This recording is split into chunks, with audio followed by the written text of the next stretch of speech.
Mind management, life transformation, power of thoughts आदि प्रेरणादायक एवं आध्यात्मिक वीडियोस के लिए सब्सक्राइब करें स्वामी मुकुंदानंद हिंदी यूट्यूब चैनल को और बेल आइकन को अवश्य दबाएं ताकि आपको ये वीडियोस मिले सबसे पहले।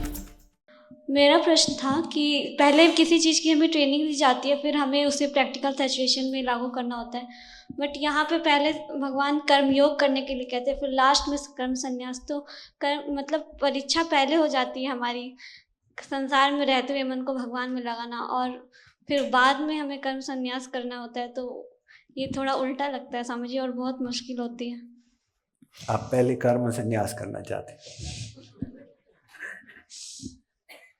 देखो, कर्म संन्यास की प्रेरणा किसी के अंदर आए ये तो भगवान की बहुत बड़ी कृपा है, लेकिन कर्म संन्यास एक बहुत बड़ा कदम होता है। उसके लिए बहुत सारी चीज़ों पर विचार करना पड़ता है। उसको अंधाधुंध किसी को नहीं कह सकते कि तुम सब छोड़ के चले जाओ। इसलिए कर्म संन्यास अगर कोई लेता है उसको एक गुरु के निर्देशन में लेना होता। तो गुरु जी समझते हैं भी आगे पीछे कौन है क्या है। गुरु जी हमारे स्वभाव को समझते हैं। क्या तुम्हारा निश्चय हो गया है कि संसार में सुख नहीं है? क्या तुम्हारे अंदर इतनी दृढ़ता है कि आगे चलते जाओगे? क्या तुम्हारा मन इतना स्ट्रांग है कि नहीं है? है ना? तो ये गुरु जो उस मार्ग को जानता है वो जान के फिर बताता। इसलिए जब तक ऐसी आज्ञा न मिले हम अपना कर्मयोग करते चले जाएं, और फिर अगर वो बनाव बन जाएगा, हम अधिकारी हो जाएंगे और गुरु हमको कह देंगे तो ठीक है, बहुत खुशी की बात। अपना पूरा जीवन भगवान को समर्पित कर दें। गुरुजी चरण स्पर्श।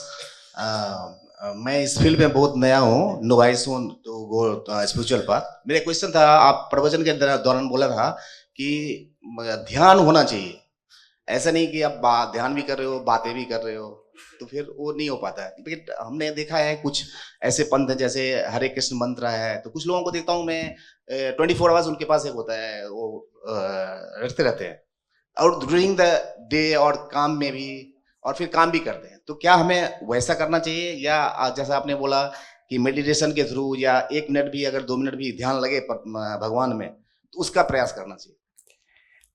हाँ देखो, अब किसी भी संस्था के ऊपर हम कोई टिप्पणी नहीं देंगे। हर संस्था में अच्छे साधक भी होते हैं, कम अच्छे साधक भी होते हैं, है ना? उसको हम जनरलाइज नहीं कर सकते। लेकिन जहाँ पर हम मैकेनिकल क्रिया करते हैं और मन को अन्यत्र लगते हैं तो बेसिक तत्वज्ञान नहीं है। बेसिक तत्वज्ञान ये है कि मन को लगाना, है ना? जब मन को लगाने वाली बात को आत्मसात करेंगे तो कहेंगे हाँ अब तत्वज्ञान क्लियर हुआ। और अगर केवल शारीरिक क्रिया कर रहे हैं तो फिर अभी तत्वज्ञान को थोड़ा आगे कंप्लीट करना पड़ेगा। Radhe Radhe, Swamiji. I often think to myself, I wanted to know the actual purpose of our existence. Why do we exist, and what is the actual purpose of life? From the past few nights, I've been actually thinking about this. I wanted to know. That question should come in the minds of everyone, right? If the question has come in your mind, you are a blessed soul. Now we come into the world and we don't even bother asking, why have I come in this world? So this should be the first question that should arise in us. So we have to first understand, who am I? That is the first piece of knowledge. Now the Bhagavad Gita informs us we are not the body. The body is always changing from childhood to youth to old age. We remain unchanged. That unchanging entity within is the soul. So you are a divine soul. The second piece of knowledge you need is this world did not come about by itself. Somebody created it, and that is God. And we are all little parts of God. Mamaivansho jivaloki.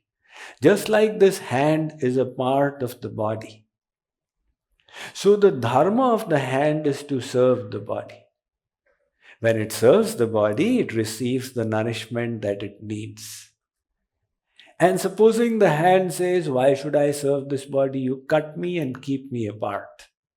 It won't be able to sustain its own existence. So the hand, self-interest, is met not by taking care of itself, but by serving what it is a part of. Likewise, you are a part of God. Your goal is to develop love for that Supreme and then serve Him in loving devotion. So how do you develop love for God? That should be the purpose of your life. Thank you. Yeah, Pranam Guruji. I'm Piyush Gupta. Yes. मेरा एक सवाल ये है स्वामी जी कि there are a lot of people around me, whether family में है, relatives हैं, friends हैं, whom I know they are very selfish and self-interest में हैं वो लोग. सामने से निकल जाएंगे, 10-10 दिन भी बात नहीं करेंगे, hello hi कुछ नहीं होगी, अपना काम होगा, they'll come to me. And मतलब I can't say no, कुछ भी होता है इस तरह से. अब my GIG और my sister and all, they all know कि हाँ पीयूष ऐसे कुछ कर रहे हैं और उसके लिए भी किया, पता भी लग जाता है ये किया वो किया, छोटी छोटी चीज़ें ही होती हैं स्वामी जी. तो वो मेरे को कहते हैं कि पीयूष ज़िंदगी में एक पॉइंट पे नो कहना सीखो. वो मैं नहीं कर पाता स्वामी जी. तो मैं ठीक कर रहा हूँ या नहीं कर रहा हूँ, ये एक मेरे अंदर एक कॉन्फ्लिक्ट चलता है.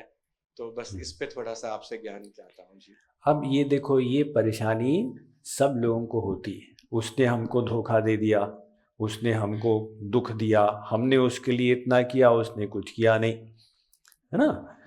तो संसार का स्वरूप समझना है. संसार में सब स्वार्थी हैं. ऐसा नहीं कि जीजा जी मामा जी खराब हैं, सब के सब एक जैसे, सब स्वार्थी हैं. तो क्यों स्वार्थी हैं? क्योंकि सबको आनंद चाहिए. सब आनंद ब्रह्म के अंश हैं. जब तक भगवान का आनंद नहीं मिलेगा, तृप्ति नहीं होगी. वो प्रयत्न करेंगे. तो किसके लिए प्रयत्न करेंगे? तुम्हारे आनंद के लिए? बिल्कुल नहीं, अपने आनंद के लिए. यानी सारा संसार ही स्वार्थी है. उसमें बुरा क्या माने? जब समझ लिया कि सारा संसार स्वार्थी है, तो किसी ने कुछ किया, आपको उसमें कष्ट नहीं होगा. अब इसीलिए आपको नो कहना सीखना चाहिए. क्यों? बाउंड्रीज ड्रॉ करनी पड़ेंगी. अगर आप बाउंड्रीज नहीं ड्रॉ करोगे, दूसरे लोग आपका लाभ उठा लेंगे. अब सब आपके रिश्तेदार महापुरुष होते तब तो कोई बात नहीं थी, लेकिन वो संसारी जीव हैं. तो आप अगर नो कहना नहीं सीखोगे, तो आज इसने आपका लाभ उठा लिया, कल उसने उठा लिया, परसों उसने उठा लिया. तो आपको जीवन जिस चीज़ के लिए जीना था, उसके लिए टाइम बचा ही नहीं. और आपका सबसे इम्पॉर्टेंट रिसोर्स है अपना टाइम. जो पैसा है वो चला गया तो फिर से आ सकता है, लेकिन टाइम चला गया वो दोबारा नहीं आएगा. तो वो टाइम आपका व्यर्थ खर्च ना हो. अब सब आएंगे, मुझे अपने टाइम का 1 घंटा दे दो, दूसरा कहेगा मुझे अपने टाइम के 4 घंटे दे दो. तो आपको अपने टाइम को प्रोटेक्ट करना है, अपनी एनर्जी को प्रोटेक्ट करना है. इसलिए आपको वहाँ पर नो कहना सीखना पड़ेगा. Mind management, life transformation, power of thoughts आदि प्रेरणादायक एवं आध्यात्मिक वीडियोस के लिए सब्सक्राइब करें स्वामी मुकुंदानंद हिंदी यूट्यूब चैनल को और बेल आइकन को अवश्य दबाएं ताकि आपको ये वीडियोस मिले सबसे पहले.